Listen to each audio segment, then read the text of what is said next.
Hello friends. आज हम shagun envelope बनाएंगे। Decorative handmade shagun envelope. Actually it feels amazing to gift someone a handmade shagun envelope. I think it adds a personal touch.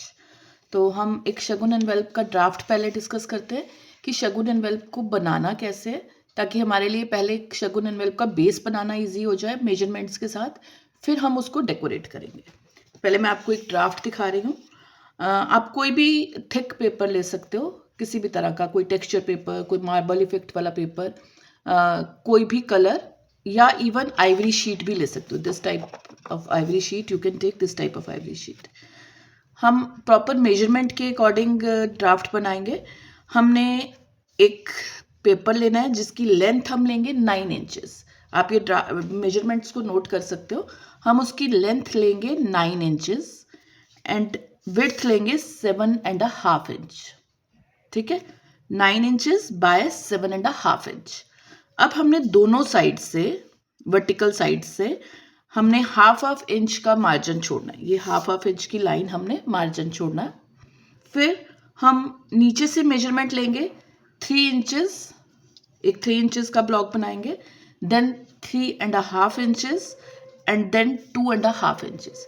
Means हम इस 9 inches को 3 parts में divide करेंगे। जो अपर पार्ट है वो 2.5 इंचेस का होगा। सेंटर पार्ट, हमारे एनवेल्प का जो सेंटर पार्ट है वो 3.5 इंचेस का, और जो लोअर पार्ट है जो फोल्ड होएगा वो 3 इंचेस का। तो हम पहले इस तरह से ड्राफ्ट बना लेंगे, फिर हम कटिंग करेंगे। ठीक है, चलिए लेट स्टार्ट। ये मैंने एक पेपर ले लिया जो ऑफ वाइट पेपर है, और उसके ऊपर बहुत लाइट सेल्फ प्रिंट है गोल्डन कलर से। आई होप आपको विजिबल होगा। आप कोई भी अपनी चॉइस से हैंडमेड शीट ले सकते हो।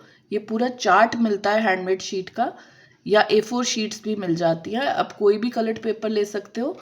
उसको मैंने 7.5 inch this side and 9 inch from this side measurement लेके कट कर लिया।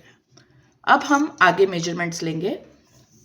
हम एक स्केल रखेंगे और हाफ इंच दोनों साइड से मार्क करके हम लाइंस लगाएंगे। और ये ध्यान रखना है कि हमारी लाइंस बिल्कुल स्ट्रेट होनी चाहिए, ताकि पूरी नीटनेस के साथ हमारा एनवेल्प बने। इस तरह से अब हम मेजरमेंट लेंगे। नीचे से स्टार्ट कर रही हूं मैं, 3 inches, then 3.5 inch and then 2.5 inch. Okay, 3 inches, 3.5 and 2.5। अब हम स्ट्रेट लाइंस लगा लेंगे।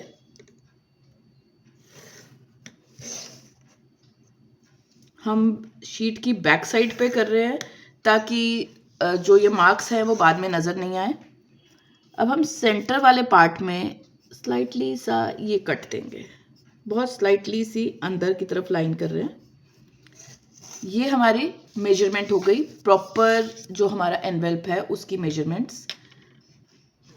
अब हम इसकी कटिंग करेंगे।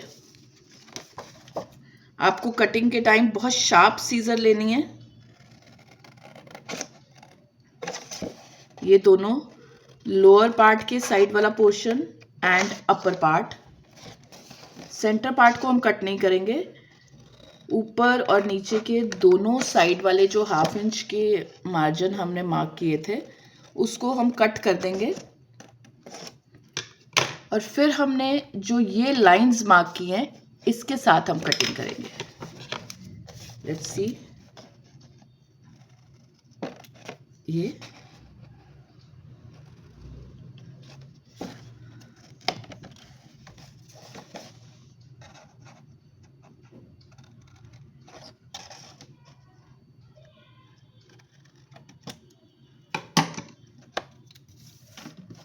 ये हमारा एक एनवेल्प का बेस रेडी हो गया।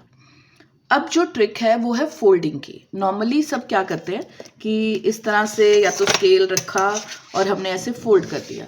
उसमें क्या प्रॉब्लम आती है कि जब भी हम थिक पेपर को फोल्ड करते हैं तो एक तो फाइन क्रीज लाइन नहीं बनती, और दूसरा जहाँ से हम फोल्ड करते हैं वहाँ थोड़े से क्रैक्स आ जाते हैं। तो उस चीज़ को अवॉइड करने के लिए, ताकि ये मिस्टेक हम नहीं करें, उस चीज़ के लिए हमें एक ट्रिक यूज़ करनी है कि हम एक स्केल रखेंगे अपनी जो लाइंस हमने ड्रॉ की हैं उसके ऊपर,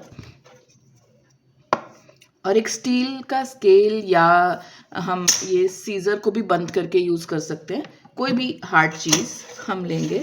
अगर आपके पास स्टील का स्केल ना हो तो आप सीज़र यूज़ कर सकते हो या कोई स्पून यूज़ कर सकते हो।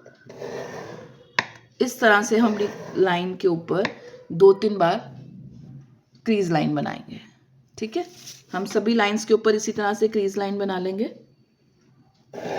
प्लीज़ ये ध्यान रखना कि हम ये सारा काम जो कर रहे हैं वो शीट की बैक साइड से कर रहे हैं, फ्रंट साइड से नहीं कर रहे, शीट की बैक साइड से। अब जितनी भी हमारी लाइंस हैं उस पे हम स्केल रख के ये क्रीज लाइन बनाएंगे।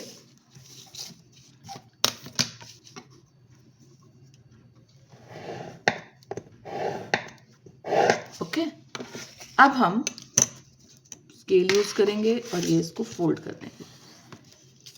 सी, बहुत फाइन क्रीज आएगी, आप देख सकते होगे कि बिल्कुल कोई भी क्रैक्स नहीं आए। तो बहुत फाइन क्रीज आएगी इससे कि बिल्कुल भी क्रैक्स नहीं आए। और फिर हम एक बार फिर से अपने स्केल के साथ स्लाइटली सा प्रेशर देके ये एक बार क्रीज को फाइनल टच देंगे, लाइक दिस। अगेन हम ये फोल्ड कर रहे हैं और ये हमने अपनी क्रीज को फोल्ड कर दिया। ओके, अब हम इसको खोलेंगे और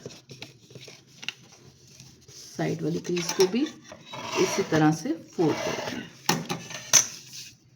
again from this side also. अब हमारी सारी लाइंस जो हैं वो प्रॉपरली फोल्ड हो गई हैं, लाइक दिस। ये हमारा बेस रेडी हो गया एनवेलप का। आप चाहो तो यहाँ से कोई शेप दे सकते हो या फिर सिर्फ कॉर्नर्स को कट कर सकते हो। ऐसे स्लाइटली सा कट दे के हम कॉर्नर्स को कट कर सकते हैं। ये हमारा बेस रेडी है और अब हम इसकी पेस्टिंग करेंगे। अब हमारा बेस के बाद हम जब पेस्टिंग कर रहे हैं तो पेस्टिंग के लिए आप कोई भी ग्लू यूज़ कर सकते हो, बट अवॉइड फेविकॉल। फेविकॉल जो है वो बहुत लिक्विड फॉर्म में होती है और स्प्रेड होके बाहर आ जाती है, जिससे हमारे एनवेलप में नीटनेस ख़त्म हो जाएगी। तो आप कोई भी थिक ग्लू यूज़ कर सकते हो। I am using fabric glue. हमने यहाँ तक का पोर्शन जो है वो पेस्ट करना है, सिर्फ यहाँ तक का। ओके, तो हम यहाँ पर ग्लू लगाएंगे। बहुत थोड़ी ग्लू लगानी है, बहुत ज़्यादा नहीं लगानी कि स्प्रेड होके वो बाहर की तरफ आए और अनटाइडी करे हमारे एनवेलप को। और इसमें कोई भी लम्ब्स नहीं छोड़ने, हमने फिंगर के साथ इसको स्प्रेड कर देना है। एंड रिमेंबर, अपने पास एक रफ क्लॉथ रखना है जिससे आप अपनी फिंगर को क्लीन कर लो ताकि ये ग्लू बाहर नहीं लगे। अब हम इसको